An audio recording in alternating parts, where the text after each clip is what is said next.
तो pookie madam का question था कि ma'am AD, BC, BCE, C ये नहीं चमक रहा है। तो मुझे पता है कि मेरे बहुत सारे बच्चों को डाउट्स है कि मैम AD क्या होता है, 100 BC क्या होता है, 100 C क्या होता है। तो आज के लेक्चर में हम इसे ही क्लियर करने वाले हैं। तो अच्छा, अगर मैं आपसे पूछूं कि बच्चा आप कितने साल के हो, तो आप क्या करोगे कि जब आपका बॉर्न हुआ था, जब आपका जन्म हुआ था, जिस डेट को, उसको 0 मान के आज तक के डेज काउंट कर लोगे और मुझे बता दोगे कि मैम मैं 12 इयर्स की हूँ, मैं 13 इयर्स की हूँ, मैं 14 इयर्स की हूँ। सिमिलरली जब बच्चा हिस्ट्री में कोई इवेंट को, डेट को कैलकुलेट करने के लिए एक रेफरेंस चाहिए था, तब जीसस क्राइस्ट के बर्थ को यूज किया गया और इसी से हम पढ़ेंगे कॉन्सेप्ट AD, BC, BC और C। तो आ जाओ देखते हैं क्या है ये।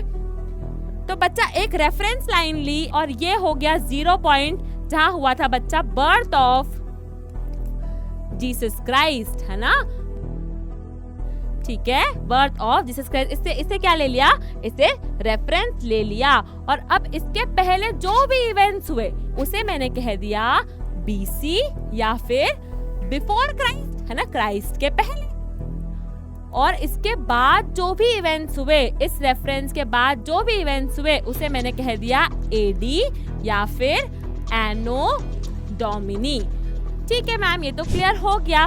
बट BCE क्या है और CE क्या है? तो बच्चा, जो जूइश लोग थे वो जीसस क्राइस्ट को नहीं मानते थे, तो उन्होंने इस रेफरेंस को मानने से इनकार कर दिया और उन्होंने कहा कि ये जो 0 रेफरेंस उनका भी सेम था, ये जो 0 है इसके बाद के जो इवेंट्स हैं उसे हम कहेंगे CE, उसे हम कहेंगे CE या फिर कॉमन एरा। क्या कहेंगे?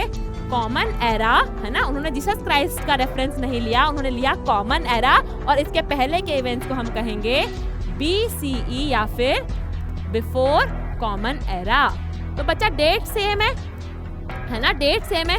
BC बोलो या BCE बोलो, AD बोलो या CE बोलो। तो आई होप अब ये पूकी का डाउट सब बच्चों को क्लियर हो गया होगा। अब आप मुझे कमेंट सेक्शन में बताइए कि अगर कोई इवेंट जीसस क्राइस्ट के बर्थ से 100 इयर्स पहले हुआ था, जीसस क्राइस्ट के बर्थ से 100 इयर्स पहले हुआ था, तो आज प्रेजेंट डेट में, प्रेजेंट ईयर में उस इवेंट को हुए कितने इयर्स हो गए हैं? कमेंट सेक्शन में आप लोग मुझे ये बताइए। Thank you.